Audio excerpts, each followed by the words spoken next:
కేసీఆర్ గారు ఎందుకు సైలెంట్గా ఉన్నారు?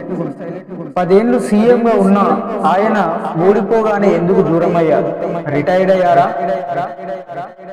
ఆయన సైలెంట్గా ఉన్నారు అంటే ఏదో పెద్ద వ్యూహం వేస్తున్నారు. ఆయనకు ఈ రేవంత్ అంటే ఒక పెద్ద మ్యాటరే కాదు. రేవంత్ రెడ్డి వేసేటువంటి ప్రతి అడుగు కేసీఆర్ గారికి తెలుసు. జనంలో కేసీఆర్ గారికి ఇంకా ఫాలోయింగ్ తగ్గలేదని కూడా తెలుసు. కానీ ఆయనకి ఒక ఆలోచన పుట్టింది, అదే పార్టీకి దూరంగా ఉండడం. అలా చేయడం వల్ల ఎవరు ఏ ఆటలు ఆడుతున్నారు అనేది కేసీఆర్ గారు ఈజీగా గుర్తుపట్టగలుగుతారు. ఎవరు పక్క చూపులు చూస్తారు. కేసీఆర్ ఉంటే ఎలా ఉంటుంది, కేసీఆర్ పార్టీకి దూరంగా ఉండి సైలెంట్గా ఉంటే ఎలా ఉంటుంది. పార్టీ ఓడిపోతుందని మనం అనుకుంటున్నాం, కానీ అది అక్షరాల ముమ్మాటికి అది తప్పవుతుంది మనం అనుకుంటే. ఎలానో చెప్తాను, మీరు వినండి. 2018లో ఎలక్షన్ టైంలో కేసీఆర్ గారి స్పీచ్ని ఒకసారి మీరు గుర్తు తెచ్చుకోండి. 2024 ఎలక్షన్ స్పీచ్ని మీరు ఒక్కసారి నెమరేసుకోండి. 2018లో ఎలక్షన్ టైంలో కేసీఆర్ గారు ప్రతి మీటింగ్లో తనదైన శైలిలో తన ప్రజలకు ఏనాడైతే కావాలో దాన్ని పట్టుకొని దుమ్ము దులిపాడు. 2024లో కేవలం నచ్చజెప్పాడు. ఆయన చుట్టూ ఉన్నది అందరూ దొంగలే అని ఆయనకి తెలుసు. అధికారం ఉన్నంత వరకు వారు పోరని కూడా ఆయనకి తెలుసు.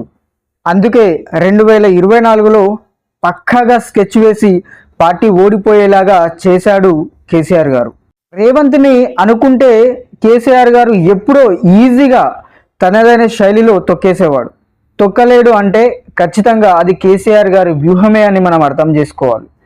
ఆయన ఆలోచన దూరంగా ఉన్నటువంటి శత్రువు గురించి కాదు, మిత్రుడి రూపంలో మన పక్కనే ఉన్నటువంటి శత్రువు గురించే ఆయన ఆలోచన అంతా. పార్టీ ఓడిపోయాక అనుకున్న దానికంటే ఎక్కువ మంది నాయకులే పార్టీ నుంచి వెనుదిరిగారు. ఆయన పార్టీకి మోసం చేసి కూడా దూరమయ్యారు, రాజీనామా చేసి వెళ్ళిపోయారు. ఇప్పుడు ఉన్నది కేవలం కేసీఆర్ గారి నిజమైన సైనికులు, కేసీఆర్ వెన్నుదండలో ఉండే నిజమైన నాయకులు మాత్రమే.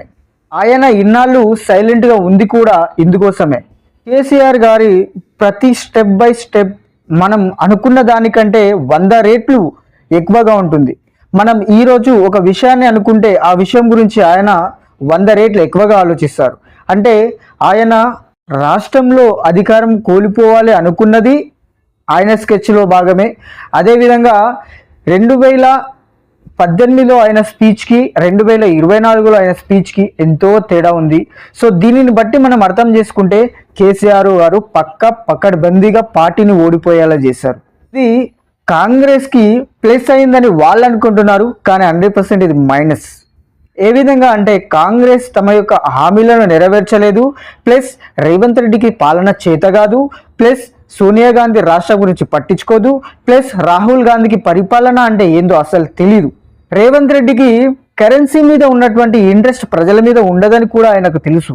ప్రత్యేకంగా మనం ఒకటి చెప్పాలి అనుకుంటే, పక్కన ఉండే అమ్మకైనా కొడుకు ఒక తిరుగుబోతులాగా అనిపిస్తాడు.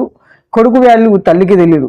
అదే కొడుకు అమ్మకి దూరంగా ఉండి అమ్మకి శోకాన్ని మిగిలిస్తే ఏ విధంగా ఉంటుందో ఈరోజు మనం ఇప్పుడున్నటువంటి పాలనలో చూడొచ్చు. అంటే కేసీఆర్ గారు రైతు బంధుతో సహా ఎన్నో పథకాలను ఇచ్చాడు.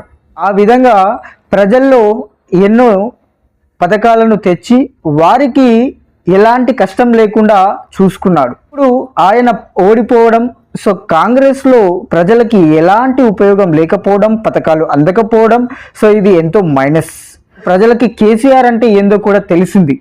ఇప్పుడు కేసీఆర్ నిజంగా రాజకీయాల్లోకి ఇప్పుడు ఏ విధంగా ఎంట్రీ ఇస్తాడనేదే మనం ఆసక్తిగా ఎదురు చూడాల్సిన విషయం. దీన్ని బట్టి మనం అనుకోవాల్సింది ఒకటే, సింహం రావడానికి కొంచెం లేట్ అవుతుంది కానీ రావడం మాత్రం పక్కా అని. సో ఇప్పుడు మనం అనుకోవచ్చు ఐరన్ మ్యాన్ ఈజ్ బ్యాక్ అని. ఇలాంటి వీడియోస్ కోసం మన ఛానల్ని సబ్స్క్రైబ్ చేయండి. Thank you.